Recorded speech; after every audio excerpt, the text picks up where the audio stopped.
What's the next brilliant thing?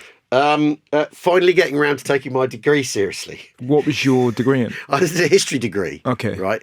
20 years ago, I did a program called Road to Berlin, which was a history program about the last year of the Second World War. So going from Normandy to Berlin, and we would I would do like a stunt. So I'd come off a landing craft, or I'd parachute, or I'd have a flamethrower, or I'd drive a tank about at the start of each episode. And then we would go to a battlefield and we talk to some veterans or some survivors and all that about it. And it was a really, really amazing experience. And then, and I really loved doing it. And then I went for a meeting with an executive, and this is she said the most, and I can't remember. If I could remember who it was, I wouldn't say who it was, because it was a really funny thing I said, we want to do Road to Rome next. We think, we go from the desert in North Africa to Rome. It's like such a great story, 10 episodes. Bosh. She went, well, I think Bosh? She said, is that how you ended it? I probably said Bosh. Yeah. And she said, well, I think, to be honest, when it comes to the Second World War, the party's over. Fucking hell. That's the most media, innit? And you're like, are you serious, right? Gee, what? What? Yeah. Anyway, so here I am, and I've done some history TV since.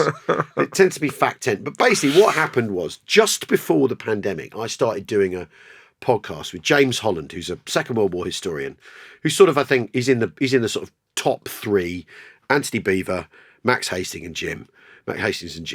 And we started doing this podcast called We Have Ways of Making You Talk. And it was good fun, because basically what we did is on the podcast is what we do normally, because we're pals. We've become really good friends. And basically he'd ring me up and he'd go, look, I've got to go see Bill, my publisher, on Wednesday.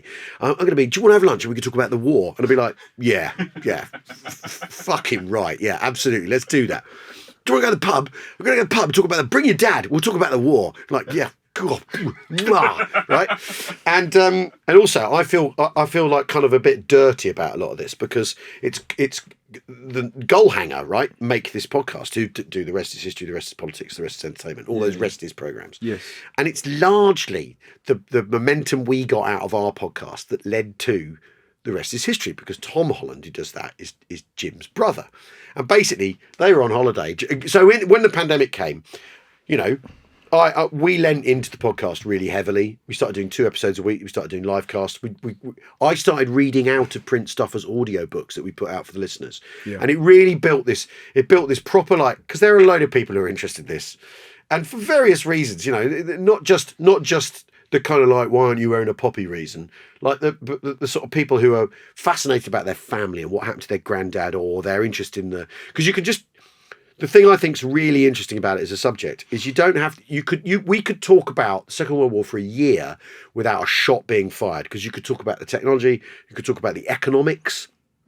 It's an amazing thing the British government did during the Second World War, where basically they try to buy all the tungsten in Spain, because you need tungsten for hardened projectiles for blowing up tanks, right? So they go to the Spanish government, who have had a civil war and are broke and neutral, right? And they're desperately trying to stay out of the war, because Franco knows they can't go through any more of that, right? So he's got the Germans in his ear going, you've got to join in, get Gibraltar for us. And he's just going, nah. Anyway, so the British government come to the Franco government and go, look, we want to buy all your tungsten, right? Because we know you've got lots of tungsten, and we'll pay you twice the market rate, because they want to price the Germans out. So the Spanish go, well, all right, if you insist, yeah, we're fine with that. And then the Germans come and buy the tungsten for twice the market rate as well. And so basically the British keep trying to price the Germans out via a neutral country and fail. And that you've got that going on. Yeah. You don't have to. That doesn't involve anyone going, there's no machine guns, there's nothing of that. That's what's so fascinating, isn't it? So hang on, so haggling was a big part of the war. Massive economic power, British economic power, central to the whole thing, right? And there's even a moment where the British government buys, I can't remember how, there's like 1 million tons of grain that we buy from the Americans. And we go to the Americans and go, look, we're running out of food, so you need 1 million tons of grain. And basically it sits in silos and rots because we've got so much grain and we don't need it. And the Americans after that are going, well, maybe next time you come to us pleading for that sort of thing, we'll drive a harder bargain, or we'll just say no, right? And you've got that going on. Yeah. before you even need to go near a trench or a tank or whatever. And that's what's so interesting about it, or one of the things I find so interesting about it. So anyway, the podcast sort of bloomed and grew, and then we at the end of the the September of 2021, we thought, well, we'll put on a festival as a sort of thank you party for all the people who've been listening to the podcast. And so we did a festival September 2021. And about 1,000 people came, and it was an amazing event. So with speakers, we had a couple of veterans. This incredible guy called Colin Bell, who's still alive. He's 103, and he was a Mosquito pilot, right? And Colin's brilliant, right? What's a Mosquito pilot? So a Mosquito was a wooden fighter bomber that the British had that could fly really high and fast. And because it was made of wood, it didn't have a big radar signal, so it's kind of like a stealth bomber. Right. And Colin tells these amazing stories about flying to Berlin and back and all this, absolutely incredible. And he's a real raconteur. He's got his patter down. He's incredibly sort of agreeable to be around, and he's funny and all that sort of thing. So we had him speak, and we had all sorts of people, and it was such a success as a kind of vibe, as an event. We've done it. We're doing it, and we've done it 3 times since, and we're doing one next year. And we just announced the dates, which is September the 12th to the 14th, I think, and we hold it right next door to Silverstone, at a place called Black Pit Brewery. And it's speakers. We don't call them reenactors, we call them living historians, because there's a slight difference. Yeah. So there's this group of guys who call themselves... Reenactor has that sort of, there's always a swinger vibe about it. Yeah, for me. Do you know what I mean? I know exactly what you mean. Something's going down. What's the difference? Well, what the living historians do, so there's a group who've worked with us for all the festivals called Monty's Men, right? Right. And what they do is they don't sort of just dress up. What they do is they try and experience it as close as they can without actually anyone shooting at them or shelling them. So they will do a weekend exercise where they wear the kit, they smoke the cigarettes, the tobacco over the time, eat the rations, and basically go and live in a ditch for a long weekend to try and get as close as you can to the experience of what living in the field was like in, say, 1944. Yeah. In the woolen uniforms, the rotten underwear that they were given, the bad boots, all that, to just try and get closer to it. It's a pretty good excuse to visit a local brothel as well. Well, I mean, you know what? You've got to live it. You've got to live it properly. You've got to live it properly. Yeah, exactly. Catch some appalling STI. But it's really and they're really and so there's that in it as well, which we've got. And then we get a load of hardware show up. We had planes flying over this year as well. But for me, it's about the talks. So we had really really fascinating stuff, some of it extremely esoteric. So James May he's really interested in Spitfires, so he came and did an hour-long talk to 1,500 people about the aerodynamic properties of Spitfire wingtips, right? And with an iPad, drawing on a big screen, showing how the airflow works, and talked through the whole thing. It was absolutely amazing. 1,500 people hanging on his every word about this stuff, right? Dermot O'Leary came and did a talk about the RNLI in the Second World War, because that's one of the things he's really, really, really interested in. Imagine, right? And then you've also got, my dad does a talk every year, which is really nice, because he's really interested. He's why I'm into the history. Why is that? What was his role? Well, he was a soldier in the 50s and the 60s. He was a reservist, and when I was a kid, because he was a paratrooper. So I remember going to see him jump out of balloons and stuff when I was a kid. And so as a result, that's what we did. We would go to battlefields.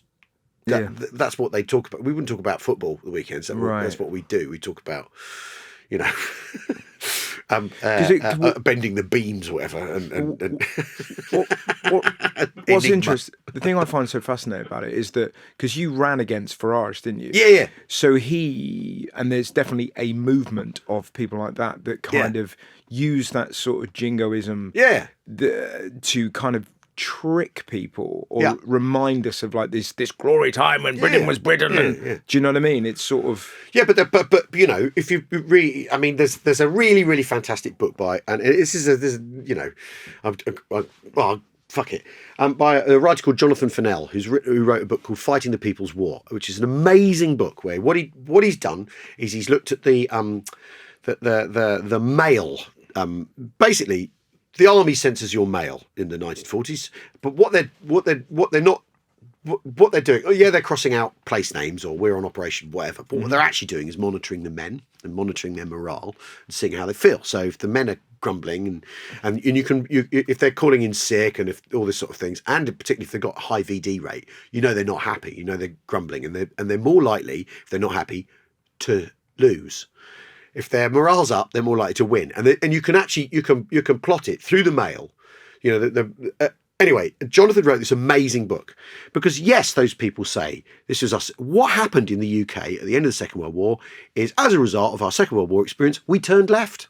We kicked out a Conservative coalition government that had been in for a very long time and voted for a Labour government that brought in the welfare state and the National Health Service. So the idea that war necessarily leads to sort of patriotic stirrings of a right-wing kind is patently wrong. From our experience. Now, what's really interesting in South Africa, they then turn right at the end of the Second World War because their war experience is very different to ours, right?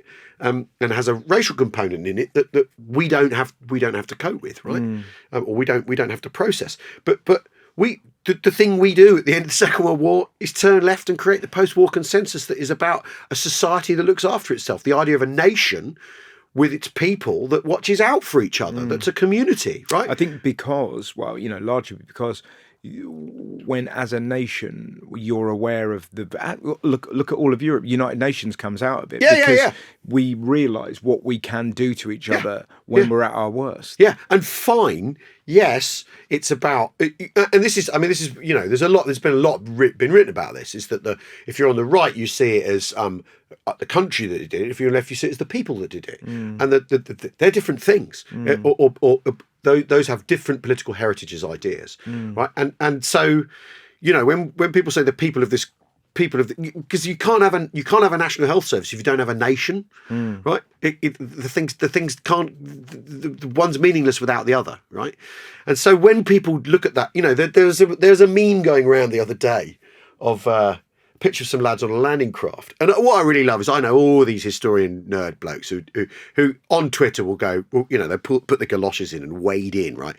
And there's a picture of it's a landing craft. It says on the men landing on this beach, 90% casualties, blah blah blah. And he pops up and he goes, "No, this is Operation Torch. This is the party landing on Oran. Even the worst beach assaults, probably a 4% fatality rate. Yes, casualties were high in terms of injuries, but there is no 90% casualty rate thing, right? And that's in reply to Stout Brit 48, right? Whatever. Yeah. And I just love it. I just love watching my mates go, "Oh, I'm not having that. That's bollocks." And wade in and take the facts to it. Yeah.